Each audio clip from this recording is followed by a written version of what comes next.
o absurdo que é dizer que o Neymar é o novo recordista de gols da seleção brasileira. O recorde de gols é do Pelé. Na média, no total, se a FIFA descarta jogos que não foram entre seleções, problema dela. Da mesma maneira, problema da CBF, se ela é encanetada, ela sai com fax, ou sei lá o que, distribuindo títulos nacionais.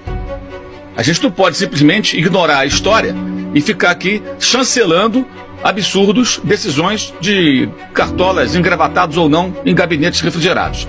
E é o que está acontecendo.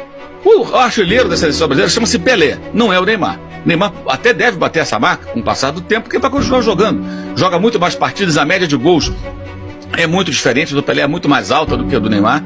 E jogos que aconteciam no passado eram jogos à vera muito mais difíceis do que Brasil e Bolívia, Brasil e Venezuela, Brasil e Paraguai, Brasil e Peru, que é o adversário de amanhã.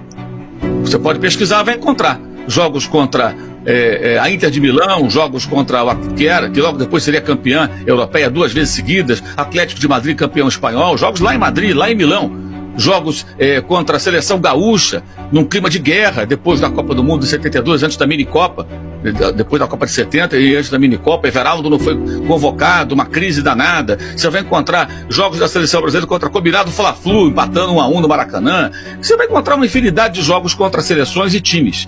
E por que isso acontecia? Por que a Inter de Milão pôde enfrentar a seleção brasileira nos anos 60, lá em 62, 63, em Milão? Ela não estava parada porque não tinha data FIFA, gente. Não tinha data FIFA. Então o Brasil excursionava, quando ia para a Europa não valia a pena fazer um jogo só, ele ia marcando jogos. E marcava jogos contra equipes também, times, que não estavam desmobilizados. A seleção brasileira tinha basicamente que jogadores que atuavam aqui, da Itália jogadores que atuavam lá. E aqui a seleção estava jogando, mas a seleção italiana não estava reunida. Os times estavam ali, tinha uma brecha no calendário e jogava contra o Brasil. E jogava e era 2-2, empate. Quer dizer, jogo difícil, jogo muito mais desafiador. Alguém acha que a Bolívia, se o Brasil pudesse jogar hoje contra a Inter de Milão, vice-campeã europeia, alguém acha que a Bolívia seria mais difícil que a Inter de Milão, em Milão, com a torcida da Inter a seu favor? Para ficar um exemplo de algo que aconteceu, né, há mais de 50 anos, há quase 60 anos.